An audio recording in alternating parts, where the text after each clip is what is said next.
mais uma vez estamos aqui. Eu desejo a paz do Senhor para todos. Nós estamos na Escola Bíblica nesta quinta-feira, estudando práticas devocionais. E hoje nós vamos ver a prática da humildade. E veja o que esse texto diz a respeito de Jesus. Depois, derramando água numa bacia, começou a lavar os pés dos seus discípulos e a enxugá-los com a toalha que tinha na cintura, né? Que grande exemplo de humildade. Mas então vamos falar a respeito de humildade. Então, humildade é virtude caracterizada pela consciência das próprias limitações e também significa simplicidade. Então, nós estamos falando de arte, né? A prática é a arte de. Então, a prática é a arte da contenção e privação da soberba, do orgulho, da vaidade, da autossuficiência e da autoestima exagerada. Então, tudo isso é contrário à humildade. Vaidade, né? Eu sou melhor, mais bonito, mais autossuficiência, não preciso de ninguém, autoestima exagerada, né? Tudo isso é contrário. Então, a humildade é a arte de deixar essas coisas fora da nossa rotina, do nosso dia a dia, da nossa vida, né? Da nossa maneira de viver. Mas a humildade não é a negação, presta atenção, a humildade não é a negação das capacidades, aquilo que você é capaz de fazer, dos dons que você recebeu, porque todos têm dons, das virtudes, dos talentos, da inteligência, da experiência. Nada disso deve ser deixado de lado. Então, a humildade não é dizer, eu não tenho nenhum dom, eu não tenho nenhuma virtude. Não, a pessoa fala assim, nossa, que bom que você faz isso, né? Ou que você é capaz disso, que bom que você é inteligente. Nossa, como você foi inteligente fazendo determinada coisa. Não, eu não sou, não, de jeito nenhum. Não, você é inteligente, você tem talentos, você tem dons. Então, não é negar que você tenha tudo isso, não é negar a experiência de vida que você tem, que pode ser extremamente útil para ensinar outras pessoas. Não é isto. Então, o ponto é que a humildade, ela tem que ser associada a tudo isso que você é, a tudo isso que você tem. Por quê? Porque seja você um crente ou não, você creia ou não creia no que eu estou te dizendo ou no que Deus diz, o ponto é que tudo vem de Deus. Não tem nada da sua beleza, não tem nada do que você é capaz de fazer, dos seus dons, da sua inteligência, das suas virtudes, nada é propriamente seu e tudo vem de Deus. Então isso é um ponto pacífico, um ponto que, se você entende isso, então você entende o conceito de humildade. Não depende de mim, depende de Deus. Então, humildade é este entendimento, nós estamos falando de consciência, de entendimento, é este entendimento constante da necessidade que nós temos de Deus. É fácil ser humilde? É fácil ser humilde? Não é fácil, por quê? Por causa da natureza humana. Porque a nossa natureza é pecadora, a nossa natureza, ela meio que luta contra essas virtudes, luta contra aquilo que nós precisamos ser, a nossa própria natureza. Então, não é fácil. Mas, veja bem, nós temos Deus. Então, para que a humildade seja algo real na minha vida, eu preciso que Deus me ajude para que isso aconteça. Eu preciso do agir de Deus na minha vida para que isso aconteça. Então, você está aí me acompanhando, preste atenção, porque você vai entender bem este conceito, né? Esta prática, porque prática é uma ação. Então nós temos que treinar esta humildade para que ela seja real. Então, como ser humilde? Então tem duas dicas aqui, né? 2 pontos extremamente importantes. O primeiro é este que nós lemos o texto, que é você seguir o exemplo de Jesus. Você lê a respeito de Jesus, você estuda a palavra de Deus e então você leva uma vida de acordo com o que Jesus fez, de acordo com o que Jesus diz na sua palavra. Você segue os exemplos de como ele fez, como ele reagiu diante das coisas. Então, você usa Jesus como exemplo. Ele é o seu exemplo de vida, o seu exemplo de humildade. E nós precisamos tomar cuidado, então, com alguns perigos da humildade. Então, nós vimos 2 coisas, né? Uma, que nós dependemos de Deus. Nós precisamos do agir de Deus na nossa vida para que nós alcancemos ser humildes como precisamos ser. E segundo, seguir o exemplo de Cristo, ok?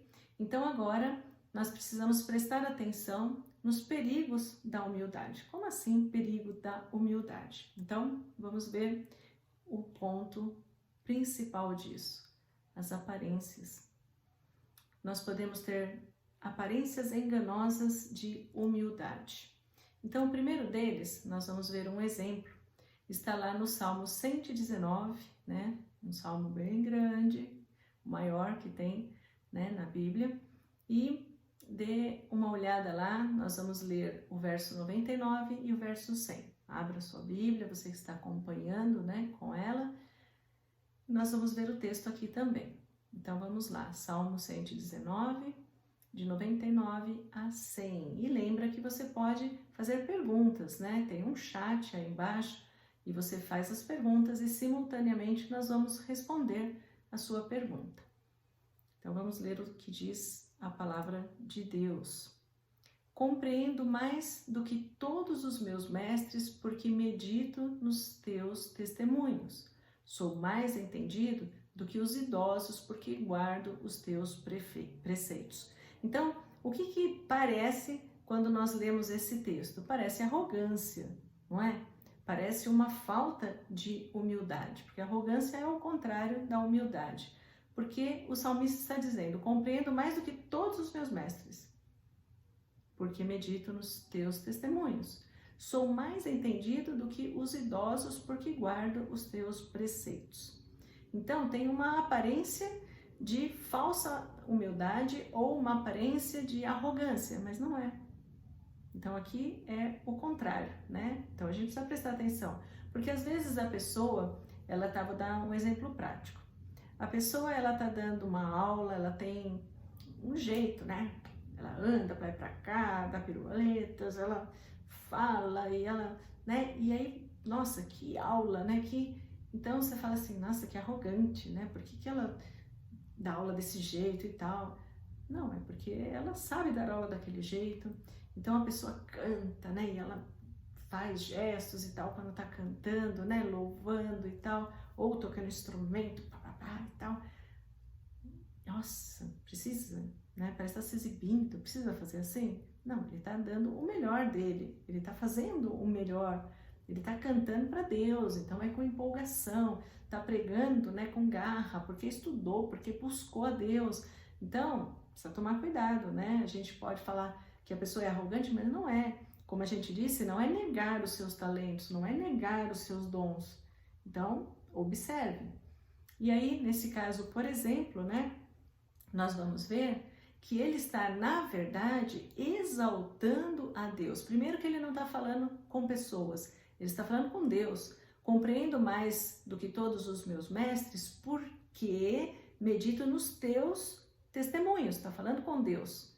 Então, ele está numa oração falando com Deus e ele está dizendo assim, os teus testemunhos são tão maravilhosos, são tão preciosos, que me faz ser mais sábio do que os meus mestres, do que aqueles que não leem tanto quanto eu, não estudam tanto quanto eu, por exemplo, né? Sou mais entendido do que os idosos, porque eu guardo os teus preceitos. Está falando com Deus, está exaltando, está glorificando, está mostrando quão poderosa é a palavra de Deus. Então, ele é humilde sim, mas ele está exaltando a Deus, ok? Então vamos ver uma pesquisa que foi feita a respeito disso, já que estamos falando de que através da palavra de Deus eu me torno mais humilde, porque eu busco em Deus isso e Deus me ensina através da sua palavra, através dos exemplos de Jesus, eu aprendo, né? Eu sigo os exemplos de Jesus para ser mais humilde. Então, essa pesquisa fala a respeito da palavra. Você deve ter visto um videozinho, até eu mandei de novo, né? Porque já faz um tempo, mas eu resumi aqui para a gente prestar atenção nisso. Dados de uma pesquisa científica feita por uma instituição religiosa cristã nos Estados Unidos. Eles fizeram através da internet uma pesquisa com 40 mil americanos que têm idades que variam de 8 a 80 anos, de pessoas que são crentes, que são seguidores de Cristo, né, que declaram a sua fé cristã. Então, veja só, pessoas que leem as escrituras sagradas uma ou duas vezes por semana, isso incluindo o culto de domingo, tem um efeito mínimo isso na sua vida pessoal. Olha que importante isso. Se a pessoa lê 3 vezes por semana, 3 dias da semana ela pega ali a Bíblia para meditar, então ela tem um leve reflexo disso na sua vida. Agora veja se a pessoa lê a Bíblia pelo menos 4 vezes por semana. Dos 7 dias da semana, 4 dias, se a pessoa ler a Bíblia, o impacto que isso tem na vida dela. Então, primeiro, sentimento de solidão diminui 30%. Você se sente só? Leia a palavra de Deus. 30%. Problemas de raiva, falta de controle com a ira, 32%. Lendo 4. Então, se você ler 7, vai ser bem melhor, né? Depois, amarguras em relacionamento, pessoas que ficam amarguradas com o comportamento do outro, que não entende bem, filho, casamento, 40%. Chance da pessoa ter problema com drogas, com álcool, 57%. A ação de compartilhar a fé, olha que importante. Se a pessoa lê mais, ela tem mais o desejo de passar aquilo que ela está aprendendo. Então, 200%. Se você não é um evangelista, você não é alguém que está sempre falando do amor de Deus, leia mais a Bíblia. Leia mais a Bíblia que você vai se encher tanto dessa palavra maravilhosa, deste amor de Deus tão grande, que está revelado na sua palavra, que você vai sair por aí falando dele para todo mundo. Sentimento de estagnação espiritual. Estou fraco na fé, estou fraco espiritualmente, porque não está lendo a Bíblia. 60% de aumento, de desejo de ter uma vida plena espiritual, se você ler a Bíblia. Desejo por pornografia cai 60%. Sexo fora do casamento cai 68%. Envolvimento com jogos, jogo de azar, 62%. Então, uma pesquisa importante, não é? Que tem tantos resultados assim positivos. Então, o que nós vimos é que nós temos que dar o benefício da dúvida, né, para as pessoas, porque você não pode olhar para a pessoa e achar que ela é arrogante porque ela sabe, ela é arrogante porque ela é boa naquilo que está fazendo, e também tomar cuidado quando a pessoa se exalta. Porque eu sou tão boa fazendo tal coisa, né? Porque olha, eu sou tão linda, né? Eu sou tão, né? Então, essa é meio descarada assim que eu tô falando, mas a falta de humildade se vê, né? Em algum momento ela é revelada. E isso não só no contexto espiritual, não só no contexto religioso, mas isso no mercado de trabalho, em todo lugar, a pessoa, né, toda sorridente e tal, então assim, né, mas eu sou tão maravilhosa, olha, eu que fiz isso e tal. Em algum momento aquilo não vai dar certo. Vai aparecer a falsa humildade. Mas nós temos que dar o benefício da dúvida. Então, A perfeita humildade de Jesus nunca foi afetada por suas declarações. Então, um exemplo disso. Jesus fez grandes declarações, ele disse, eu sou o bom pastor. Ele disse, eu sou o pão da vida. Está errado ali. Eu sou o pão da vida. Não, eu sou o pão vivo que desceu do céu. É que tem um dali. Eu sou o pão vivo que desceu do céu. Ele fez esta declaração. João é quem registrou tudo isso, né? Eu sou o caminho e a verdade e a vida, né? O I é uma soma. Eu sou tudo isso, Jesus está dizendo. Eu sou o caminho, o único caminho. Eu sou a verdade e eu sou a vida. Ninguém vem ao Pai senão por mim. Declaração de Jesus. Eu e o Pai somos um. Eu e o Pai somos um. São declarações que Jesus fez, porque Ele é. E Ele está falando isso desta maneira, não é arrogância. Em nenhum momento isso vai tirar a humildade latente que tinha na vida de Jesus, que tem no poder de Deus. Esta humildade. Mas Ele estava falando daquilo que é certo, daquilo que é real, que é verdadeiro, e Ele está falando de uma maneira que vai trazer vida para nós, que vai trazer entendimento para nós, que vai trazer sabedoria para nós, que vai nos ajudar na nossa vida. É por isso que Ele fala desta forma. Você quer saber quem é que você deve seguir?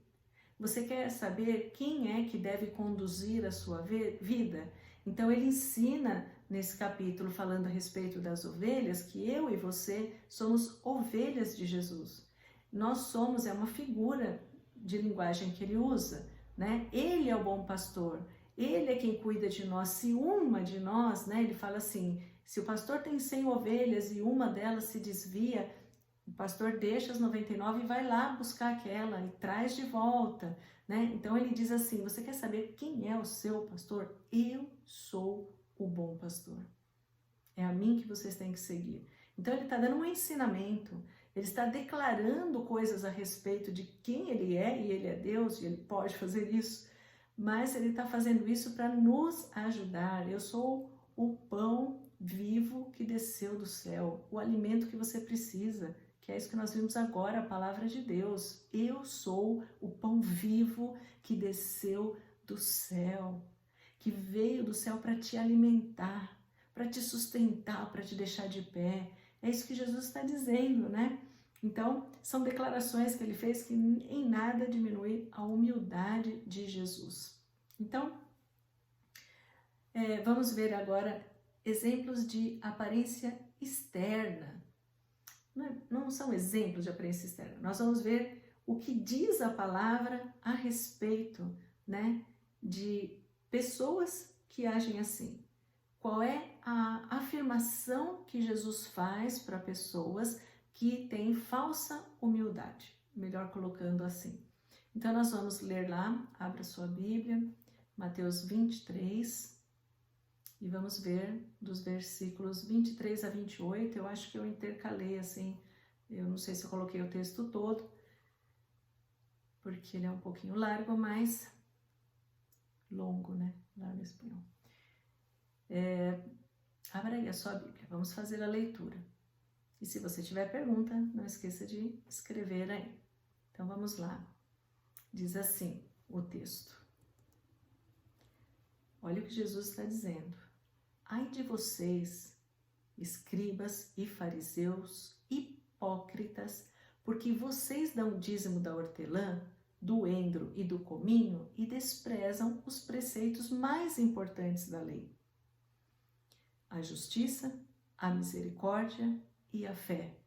Mas vocês deveriam fazer estas coisas sem omitir aquelas. Isto é, vocês deveriam levar em consideração e não desprezar preceitos importantes da lei como justiça, misericórdia e fé, e também dar o dízimo daquilo que você recebe. Então, estavam sendo falsos humildes, né? Aí veja que ele diz na sequência: fariseu cego, limpe primeiro o interior do corpo, para que também o seu exterior fique limpo. E aí ele diz: ai de vocês, escribas e fariseus hipócritas. Veja que exortação dura, né?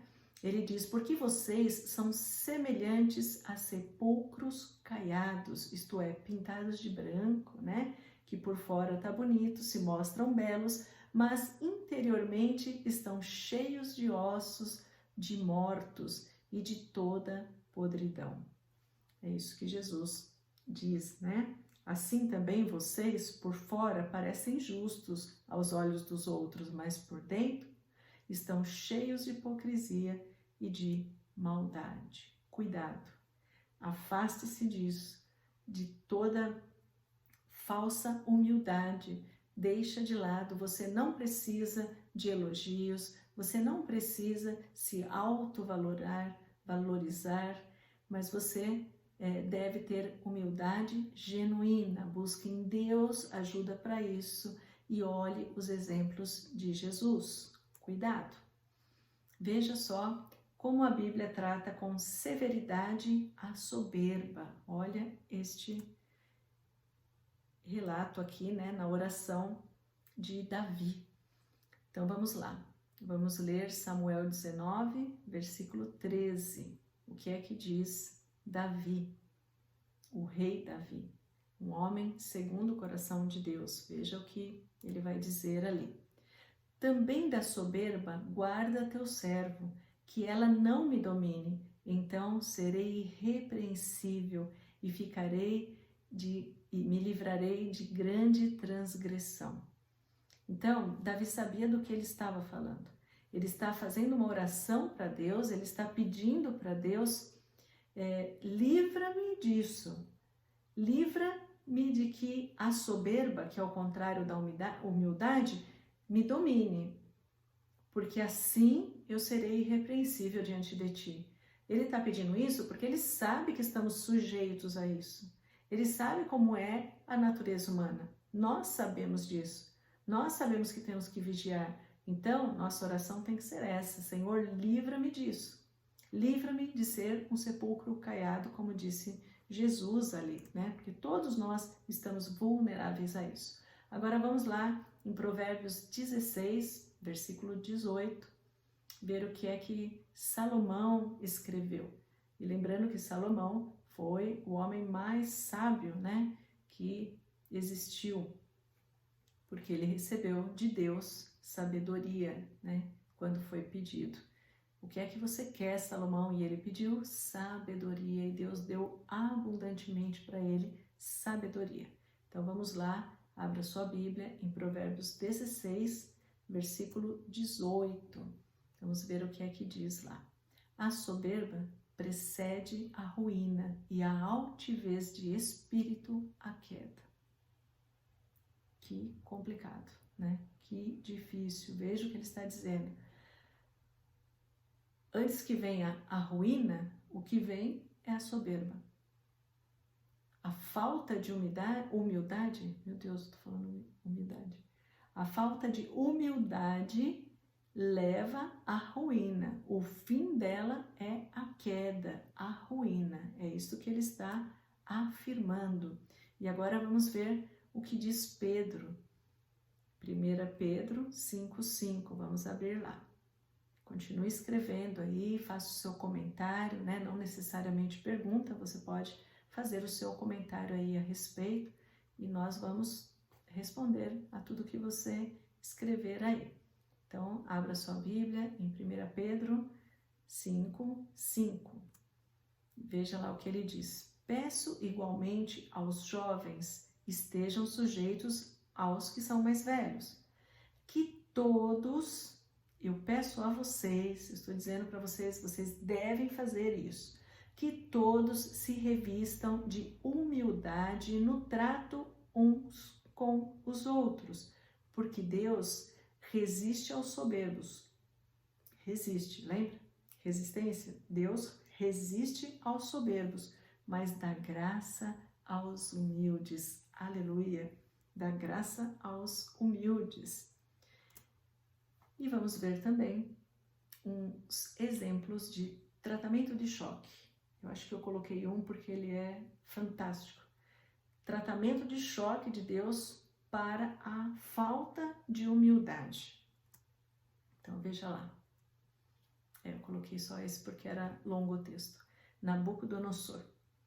Então, como foi a história, né? Ele era rei, ele era o imperador, né? A Babilônia foi um dos impérios naqueles tempos. E então, veja quanta soberba. Este rei foi advertido por Deus em sonho 1 ano antes e exortado pelo profeta Daniel a pôr fim aos seus pecados pela prática da justiça. Então, seja justo, deixe de atuar como você está fazendo, Deus alertando, Deus enviando os seus, Deus falando com ele. Não faça isso, seja um rei justo, haja com justiça com as pessoas. Mas Nabucodonosor não se humilhou diante do Senhor.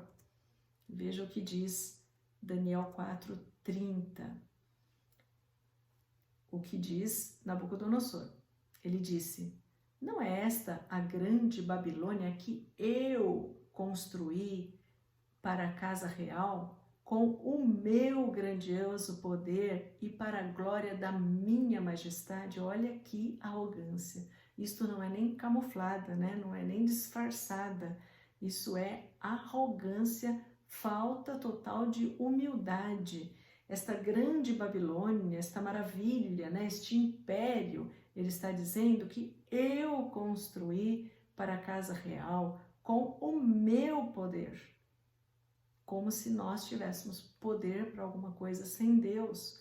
E para a glória minha, né? Da minha majestade. Então, esse foi o nível da arrogância, né? Foi ele externando a grande arrogância que ele tinha no coração. Mas veja o que acontece. Logo depois de haver proferido estas palavras cheias de arrogância, cumpriu-se a profecia do Senhor. A profecia do Senhor sempre se cumpre. Nabucodonosor teve um distúrbio mental, né? Ficou louco e, no versículo 33 diz, ele foi expulso do meio das pessoas e começou a comer capim como os bois. O seu corpo foi molhado pelo orvalho do céu, isto é, ele dormia fora de casa, ele ficava no pasto como um animal, até que cresceram os cabelos como penas de águia por todo o seu corpo, e as suas unhas como garras de aves. Até que, isso disse Deus para ele, eu vou fazer isso com você, você vai receber esta punição, porque eu estou te avisando, eu estou te alertando, não faça assim, seja justo, seja um bom rei, eu estou com você, se você fizer, né, como se deve. Ele não quis ouvir, ele fez aquela declaração depois de tantos avisos da parte de Deus, e Deus disse para ele, você vai ficar nesta condição, até que você reconheça que o Altíssimo tem domínio sobre os reinos do mundo, e os dá a quem Ele quer. Olha que lindo é este nosso Deus, né?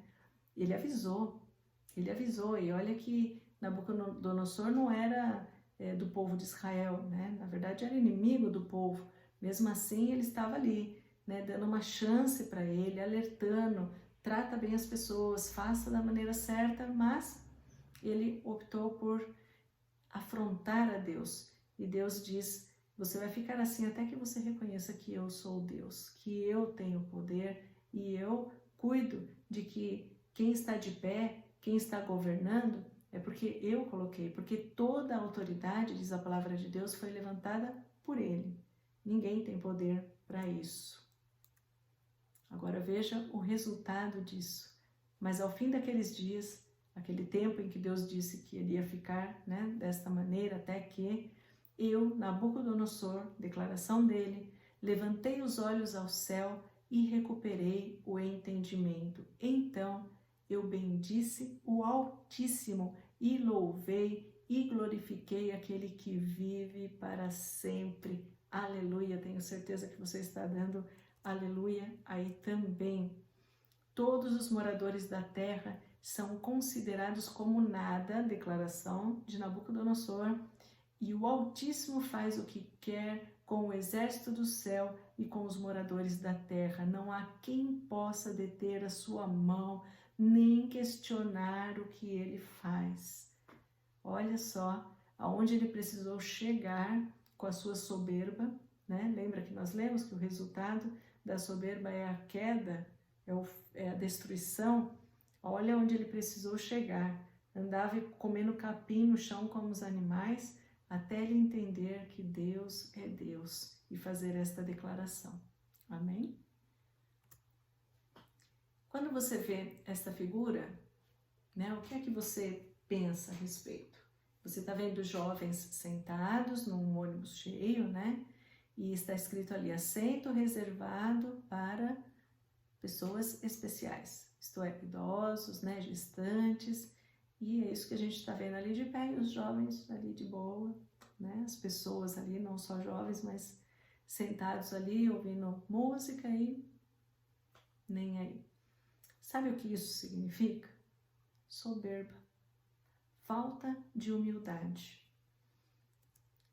Gentileza, cavalheirismo, solicitude, bondade são características de uma pessoa humilde. Então tem uma figura ali da menina ajudando, né, a atravessar a rua. E deixa eu andar para trás aqui para mostrar a figura. Para ilustrar isso, né? Eu fui num laboratório e não tinha ninguém, só tinha a moça que estava atendendo. E eu só ia entregar um exame, deixar lá, porque a médica pediu para deixar lá. Aí eu falei assim, eu deixo com você? Aí ela falou assim, pega uma senha. Tá bom, né? É controle de atendimento. E entrou um homem atrás de mim. E ele escutou isso, ele viu que eu tinha chegado antes, e aí ele apertou o passo para pegar a senha antes de mim. E foi todo assim, para lá, né? Porque ele ia ser atendido antes. E o dele era demorado, porque ele tinha consulta, ele teve que sentar, cadastrar lá as coisas e tal, e eu só ia entregar um documento. E isso me fez lembrar, né, que eu estava preparando essa aula, me fez lembrar disso, que a falta de gentileza, que na verdade é falta de educação, né? A falta de cavalheirismo, de solicitude, que é isso, né? Você ajudar uma pessoa a atravessar a rua, você pegar um objeto que caiu no chão, a bondade, né, expressada nessas atitudes é falta de humildade. Por quê? Porque quando você não deixa o outro que tem direito ou que está mais debilitado ou simplesmente por um ato de gentileza, né? Mas quando você não faz isso, você não está sendo humilde. Por quê? O que ele pensou? Eu vou passar na frente, ela que espere. Não é falta de humildade? Achar que ele tinha mais direito do que eu de chegar primeiro, de ser atendido primeiro? Então, vem um carro, né? E você até está mais na frente, então você deveria passar. Mas você para e deixa a pessoa passar. É uma gentileza, né? Não, eu tenho direito, porque eu estou chegando primeiro, estou com mais pressa e o seu direito é que prevalece. Aí é que está o problema da falta de humildade. Então, nós vamos terminar com um segredo, né? E a palavra diz assim: finalmente, tenham todos o mesmo modo de pensar, sejam compassivos, fraternalmente amigos, misericordiosos, humildes.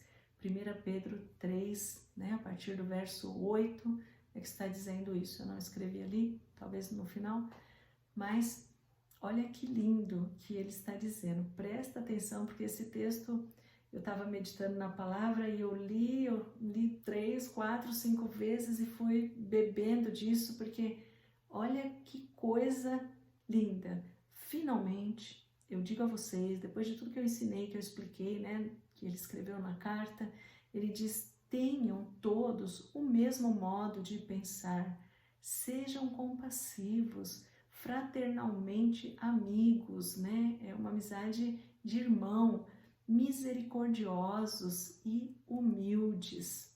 Pois, presta atenção, aquele que quer amar a vida e ter dias felizes, você quer amar a vida? Você quer pensar assim quando você termina o seu dia? Que dia maravilhoso, que gostoso que é viver, que bom, olha a minha casa que gostosa, olha que lar aconchegante, olha que... Você quer amar a sua vida e você quer ter dias felizes, ele está dizendo, então, refreie a língua do mal e evite que os seus lábios falem palavras enganosas, evite a falsa humildade, né? Afaste-se do mal e pratique o bem, busque a paz e empenhe-se por alcançá-la. Lute pela paz, mesmo que você ache que tem direito, deixe o seu direito do lado, né? E favoreça o seu irmão. É isso que ele está dizendo, lute pela paz. Por que tudo isso? Porque os olhos do Senhor repousam sobre os justos e os seus ouvidos estão abertos às suas súplicas. Olha que maravilhoso isso. Busque o bem, deixe de lado o seu direito, seja humilde de verdade, né? Dê a vez para o outro, tenha o mesmo modo de pensar, porque os olhos do Senhor vão estar sobre você. Ele vai observar isso, ele vai ver o que você está fazendo, mesmo que você dê a vez para o outro, ele nem te agradeça, ele nem tenha percebido, porque ele está tão centrado nele mesmo que ele não está nem aí com o resto do mundo, mas Deus está aí com você, Deus está vendo o que você está fazendo, Deus sabe o que vai no seu coração. E então, está lá o texto, né? 1 Pedro 3. Ele diz, mas o rosto do Senhor está contra aqueles que praticam o mal. Por quê? Se for da vontade de Deus, eu peguei algumas partes, mas leia lá 1 Pedro 3, nunca mais vou esquecer essa referência. 1 Pedro capítulo 3, de 8 a 22. Leia que você vai ser edificado, medite, mastigue essa palavra que você vai ver que coisa linda. E daí mais para frente no verso 17 ele diz, porque se for da vontade de Deus, é melhor que vocês sofram praticando o bem do que praticando o mal. Eu disse que tinha um segredo aí, né? Nisso tudo, nessa questão da humildade. Olha o que está dizendo o texto. Se for da vontade de Deus, se for necessário você passar por algum sofrimento, você ser, por exemplo, humilhado se você não teve culpa, se for necessário, é melhor, diante de Deus, que você sofra isso praticando o bem, do que se ele te pegar praticando o mal. É melhor que você sofra porque a pessoa te ignorou, porque você ajudou e a pessoa te virou as costas. É melhor que você sofra porque você fez o que devia fazer, porque você fez o bem, do que fazendo o mal. Humildade não é para ser vista por homens, mas sim por Deus. Esse é o ponto. Humildade não é para que as pessoas vejam que você é humilde. Deus é que precisa ver a sua humildade. Deus é que precisa olhar no seu coração e enxergar humildade. Este é o segredo. E aí lá no verso 21, eu não pus o versículo todo porque tem toda uma história do batismo e tal, mas me chamou a atenção como se pulasse de dentro da Bíblia essas palavras, porque ele fala tal, explica, né? A boa consciência, buscando, né? Um apelo, está escrito lá, a boa consciência para com Deus. Então eu disse que tinha um segredo no final. E esse segredo foi o que Deus me falou quando eu estava lendo tudo isso, estudando a respeito da humildade. É para Deus, porque os olhos do Senhor estão em todos os lugares. Você sabe que Ele está com você. Você é um servo de Deus. Então, os olhos do Senhor estão sobre você. Ele é que tem que ver esta humildade em você. O que você faz é para Deus. Você é consciente de que você tem, das suas capacidades, virtudes e tudo que nós vimos aqui, foi Ele que te deu. Você é consciente disso. Então, a sua consciência tem que estar limpa diante de Deus. Eu fiz o que tinha que fazer. Eu entrego para o Senhor essa situação. Senhor, o Senhor sabe qual foi a motivação do meu coração. E deixa que o barco ande no caminho dele. Deixa que a pessoa fale o que está falando, faça o que ela quiser, haja do jeito que ela quiser. A sua consciência diante de Deus tem que estar limpa. Este é o segredo. Faça isso e você vai ver que você vai ser extremamente, grandemente abençoado. Você vai viver, como Pedro disse aqui, uma vida feliz, uma vida abençoada. Você vai amar a sua vida fazendo isso. Amém? Então, obrigada por você ter ficado comigo até aqui, né?